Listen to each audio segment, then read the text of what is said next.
আপনারা অনেকে অটোমেটিক গাড়ি, অনেকে ম্যানুয়াল গাড়ি ব্যবহার করেন।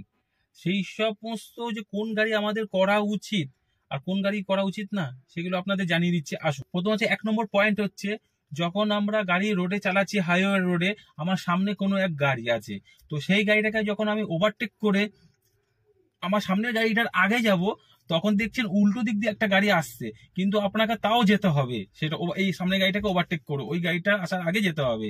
তখন আপনি ম্যানুয়াল গাড়িতে গিয়ার কমিয়ে আপনি ওভার স্পিড দিয়ে, হাই স্পিড দিয়ে আপনি গাড়িটা, সামনের গাড়িটা আগে আপনি যেতে পারবেন ওই উল্টো দিকে গাড়িটা আসার আগে।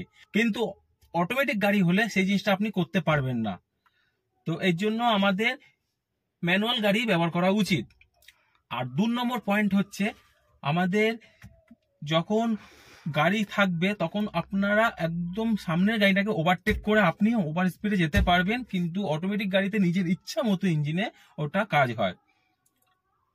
আর 3 নম্বর পয়েন্ট হচ্ছে, আমাদের অটোমেটিক গাড়িতে একটা এক্সট্রা পার্টস লাগানো হয়। তো এক্সট্রা পার্টস লাগালে কি হয়, গাড়িটা আমাদের ওয়েটটা বেশি হয়ে যায় অটোমেটিক গাড়িতে। তো অটোমেটিক গাড়িতে যখন ওভারলোড হয়ে যায়, মানে গাড়িটা যখন বেশি ওজন হয়ে যায়, তো তখন আমাদের তেল সার্ভিস একদম পাওয়া যায় না।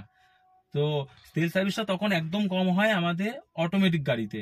এর জন্য ম্যানুয়াল গাড়ি নিলে আমাদের তেল সার্ভিসটা ভালো পাবেন। 4 নম্বর পয়েন্টটা হচ্ছে আমাদের, যে আমাদের অটোমেটিক গাড়ি আর ম্যানুয়াল গাড়ির মধ্যে অটোমেটিক গাড়ির মেনটেনেন্স বেশি খরচা লাগে, আমাদের ম্যানুয়াল গাড়িতে খরচা বেশি লাগে না।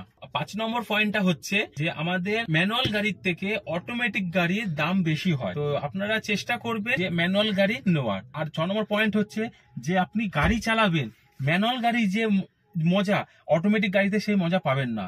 আপনি ম্যানুয়াল গাড়িতে চালিয়ে একদম নিজের ফিল একদম মজা পাবেন খুব ভালো। তো এর জন্য চেষ্টা করবেন ম্যানুয়াল গাড়ি নেওয়া, অটোমেটিক গাড়ি একদমই নেবেন না। তো এইগুলো একদম সিম্পল টিপ। তো এইরকম ভিডিও পেতে গেলে আমার চ্যানেলটাকে সাবস্ক্রাইব করুন এন্ড ফলো করতে ভুলবেন না বন্ধুরা।